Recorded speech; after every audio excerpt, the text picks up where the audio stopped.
Hey y'all, it's Chris and Tammy with Collard Valley Cooks. Today we're making something really different. It's called the Brown Beauty Cake, and it's a beauty. It's got butterscotch chips in it and chocolate chips in it, and the icing has coffee. We're going to get started. You start out with a 1/4 cup of really hot water. If you don't have really hot coming out of the faucet, you can always put it in the microwave and get it good and hot. If you want to, this is going to help us melt our chocolate. So this is a brown beauty cake, and it's got butterscotch and chocolate. Don't that sound good? So you're going to put in your hot water, and I'm probably going to zap this in the microwave to melt it anyway. Then you're going to put in a 1/2 cup of semi-sweet morsels. I put a little to grow on there. And a 1/2 cup of butterscotch morsels. And we're going to get these stirred in this hot water and see if it's probably not going to be hot enough to melt them much. Now you're going to use some chips. You're going to melt some chips and put in the icing as well. So I am going to stick this in the microwave. It's just the water and the morsels. And we're going to heat it up for a minute. If you want to do it like Mama did, my mama had a microwave, but if your mama didn't, you can always put it in a double boiler and melt it if you want to, but that's a lot of trouble. Now, we're going to start mixing up our cake. You're going to start with a 1/2 cup of shortening. This is butter flavored Crisco. You don't have to use butter flavor. The recipe just calls for shortening, but I had some, so I thought it would be good. And you're going to put in, let's see how much sugar, probably 2 cups. 1 1/4 cups of sugar. It doesn't have as much sugar because we have the chocolate chips. So it's 1 1/4 cups of sugar. That's a 1/2, 1 1/4. Always have to look, make sure I got the right one. Now we're going to mix this up until it's nice and fluffy with our hand mixer. We're just using the hand mixer today to make our cake.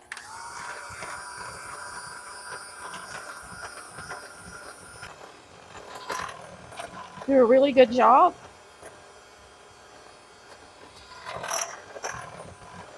Getting them mixed up together. Now you're going to add your eggs. Now you can add them one at a time, but this is not a pound cake, so I'm throwing them in there. Okay? I'm going to crack them separate just in case and get them in here. 1, 2,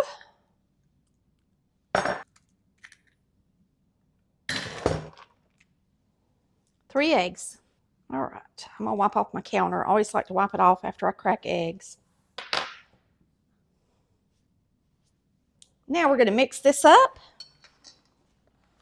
Then we'll check on our chocolate. We're going to mix this until it's fluffy. So we're going to turn the mixer up to medium or high even. And this is a little thinner than what you would normally see when you're mixing up a cake because it doesn't have quite as much sugar in it at this point. Usually we have a little more sugar. Now let's mix up this chocolate and butterscotch in this water. So I just put it on a minute. And if you just take a minute and mix it good, it's going to melt. Okay? So just take a minute and let it melt. Because if you throw it in your other mixture, it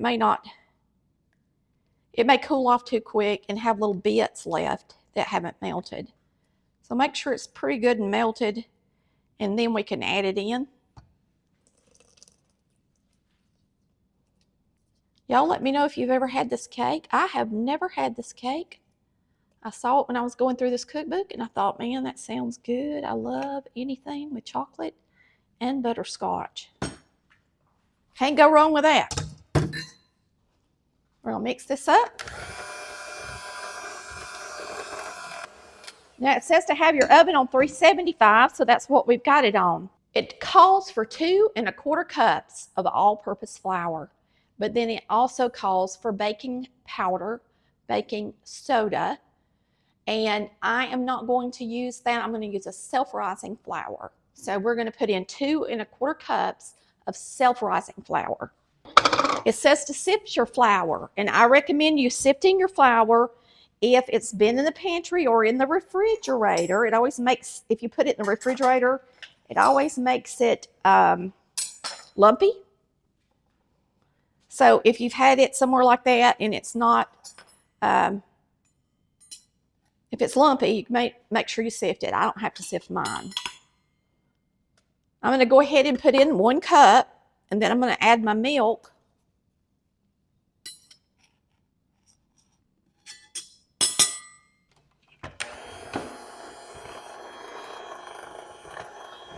This is the best little hand mixer. This does not ask for vanilla. I'm assuming it's because it has the butterscotch and the chocolate chips. So it's got plenty of flavor in it. We're going to add 1 cup of buttermilk. It doesn't look like it's real chocolatey either to me. But I'm putting it in just like it says. And then we've got the rest of our flour.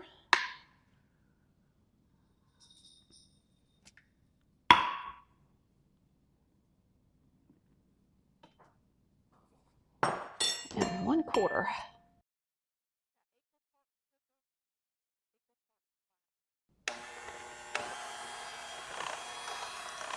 This is the rest of the flour.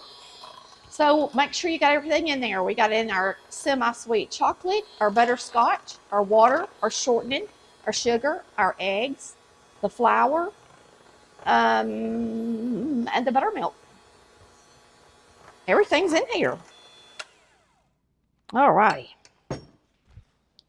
It's runny like all chocolate cakes should be, okay? It says if you use all-purpose flour for 2 1/4 cups, you're going to use a teaspoon of salt, 1/2 teaspoon of baking powder, and 1 teaspoon of baking soda. All right? So we got to eliminate that by using the self-rising flour, and that's all there is to it. Easy cake to mix up. All right. I like to use baking spray. I get it when it's on sale. Typically, I try to get it when it's buy one, get one free, because it is kind of pricey.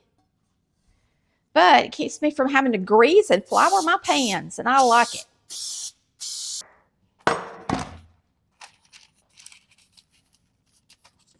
That smells good. It smells like cake batter. Okay, we're going to eject these. And we're going to mix up some homemade icing. It's going to be really good on this cake. And you can go ahead and do that while it's baking if you want to. But I think I'll make mine when I get ready to ice the cake, because lots of times chocolate icing will set up a little bit, and I don't know what kind of icing this is yet. So I'm not going to make it ahead of time, because I don't know. We're going to get these in the oven and bake them until the middle, a toothpick comes out clean right in the center of the cake. Do not check them for at least 20 minutes. These are supposed to bake on 375 degrees. So these bake a little bit hotter than a normal cake does. I don't know why, but we're going to do what the instructions tell us to. And that's what we're going to bake it on. I'm just using 2 pans. I'm right in the center of the oven. And we'll see you in a few. Our cake is done. We're going to get it out and get it on a cooling rack. And I'm going to cool this all the way down. I may even make the icing the next day. Lots of times I do that. It's just according to how I feel this evening. I've still got supper to make. But both of these are ready. And you can tell they're starting to pull from the sides of the pan a little bit. And that's how you want them. I'm going to let them sit right here, and once they've been sitting out for about 5 minutes, then I will flip them upside down on a cooling rack. All right, we're going to flip these out after they've sat here for a little while.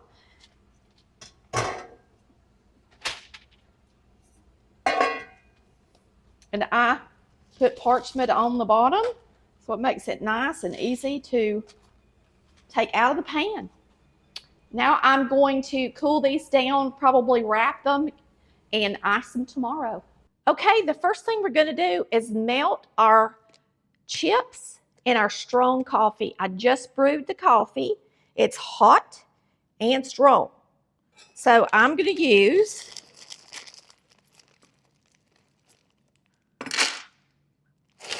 the rest of my butterscotch chips that were in the bag. And then I didn't have a bag open for chocolate chips. So I'm just going to put in about a cup of chocolate chips, a little to grow on. So if you used a bag, you could just use the rest of the bag, just like I did with the butterscotch. Now we're going to pour this hot coffee in here with the chips. And I think that they will melt. I'm hoping they will with this hot coffee. Otherwise, you got to put them in the microwave for a minute. Better put a shield on here in case it wants to splatter, because this mixer don't really have a slow setting.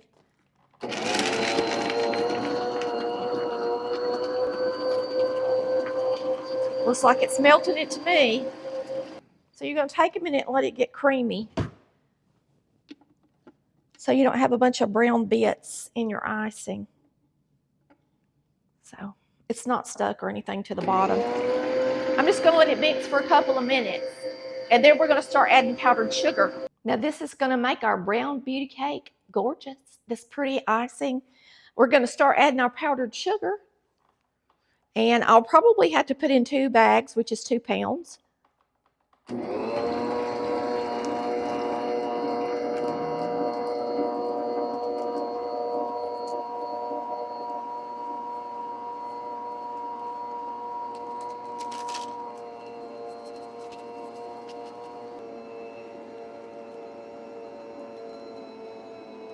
And 2 pounds.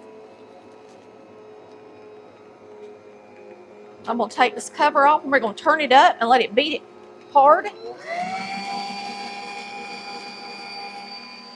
We're going to let it beat for a couple of minutes so that it cools it down some and it's easier to ice. Because right now it's really runny, and it's that way because we put in hot coffee. Now, if you wanted to melt your chocolate, you could always melt your chocolate, put it in here with room temperature coffee. But I chose to do it this way, which is absolutely fine. And we're just going to let it beat and get a little air in it, a little bit of cool it down some before we ice our cake. We're going to put in a dash of salt. Pretty good little dash. Because I've never made this icing before, I made sure it was going to set up. I just put a little bit on a spoon, put it in my freezer for just like a minute, and you can see that it's creamy looking. So once it gets to room temperature, it should thicken up on the cake. Now, I can ice a cake when it's like this. It's actually easier to ice it when it's runny like this. But if you are afraid to do that, you can always wait until it thickens up some to ice it. If you wait, it's very possible that you might have to use a wet spatula to smooth it out pretty. All right, we're going to take our layers. And these are just at room temperature. So I just put these out on the cake plate last night. And I think this would be good sliced, because I have plenty of icing. I think I'm going to slice it with my bread knife real quick. So what I'm going to do is I like to just go around it, look at it on the side that I'm cutting, and that way I stay in the middle. And that way when I get to the other side, I'm less likely to have cut wrong. All right. Now, my chips, not all my chips melted. And that's all right. Just add to the character of the cake. Make sure this is in the center.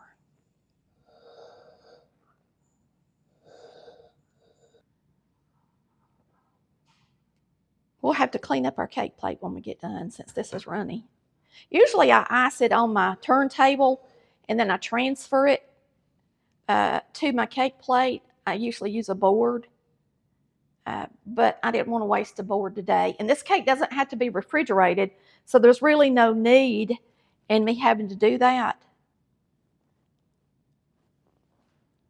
So there you have it. The second layer.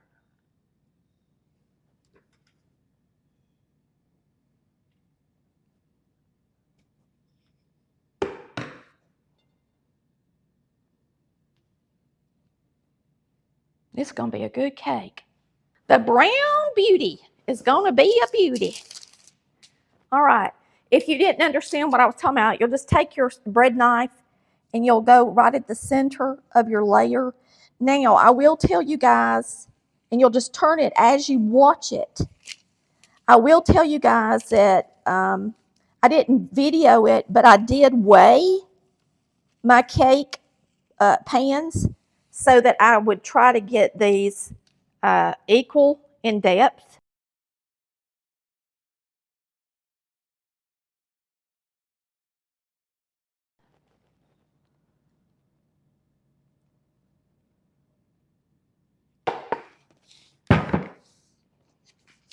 Never hurts to get too much icing.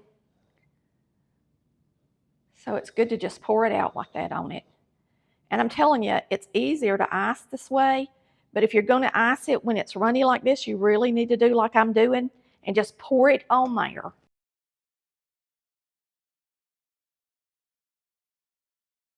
And since it is so runny, you could always put 2 coatings on it as well. So you want to push it off the side like this and grab it as it goes down. Just like that. Looks delish, don't it? And I know it don't look like it's going to dry thick, but it's going to. So if you want to let this dry a little bit and set up a little bit before you put on another coating, especially where it's running off the bottom, we'll cover that up with extra icing before it's over. Now I'm going to let it sit here for a minute and let this layer of icing cool down a little bit, and then we'll put one more layer on it. And you can just sit here or stand here and get off the part that runs all the way down to the bottom and is making a mess on your plate. Now it's starting to sit up nice. You just got to give it a minute. All right, I'm going to wait about 5 minutes and we're going to come back and put one more layer on it. All right, I cleaned up my plate with a wet wash rag. Just go around it with a wet wash rag. And we're going to get this top coating on it right quick.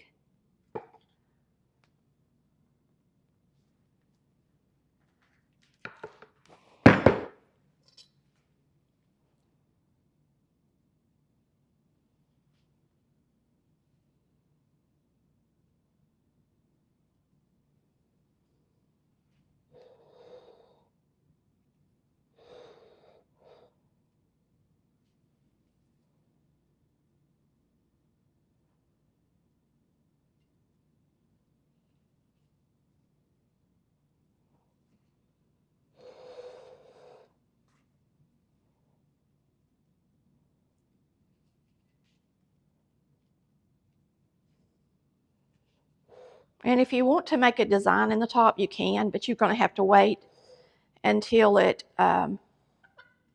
starts thickening on the cake. And the same way on the sides. You can ripple it and stuff. You just got to give it some time to get, you know, a little cooler. It looks delicious though. It's got to really start getting a little bit stiffer for it to keep this ripple in the side. So you're not going to know if it's working until you get around and look at the other ones. They are losing their ripple effect. They're pretty. Looks pretty delish. Let's do the top one more time, just to make it prettier.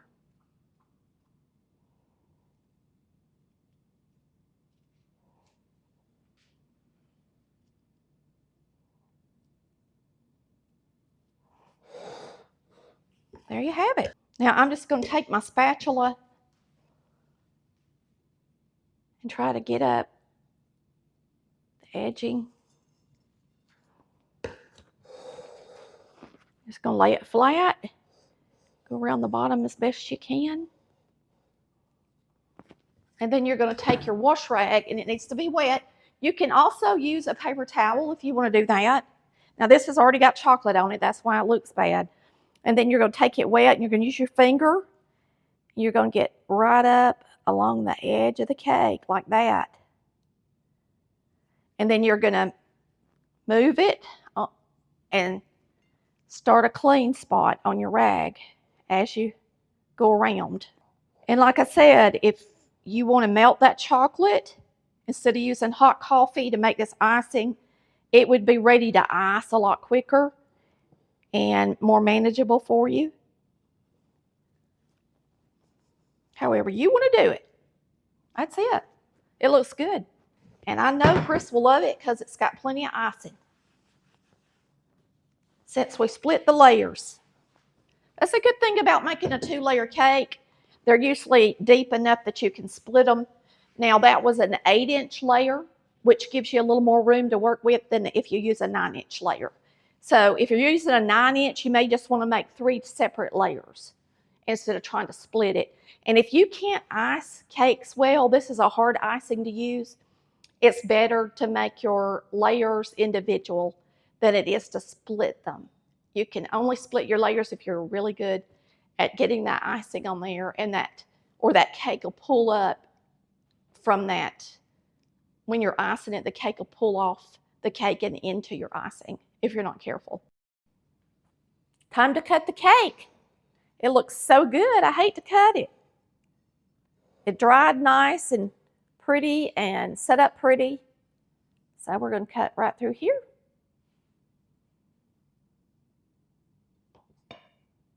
See how it does.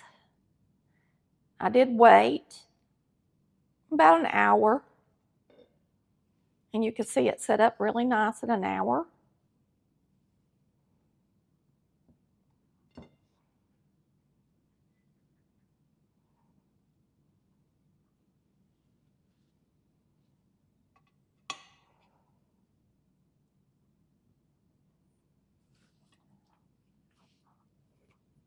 I'm sneaking about.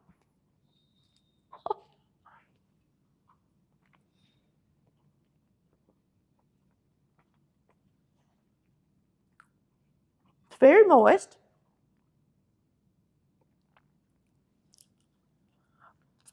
And it's very different. All right, this is a delicious cake. You can really taste the coffee in that icing, probably because I use Starbucks coffee. When you use chocolate chips, it also gives it a really rich flavor in an icing. And so with the chocolate chips, the semi-sweet chocolate chips, and the coffee, that icing is really, really rich. So get ready and have a burst of flavor of coffee, chocolate chips, and a slight taste of butterscotch.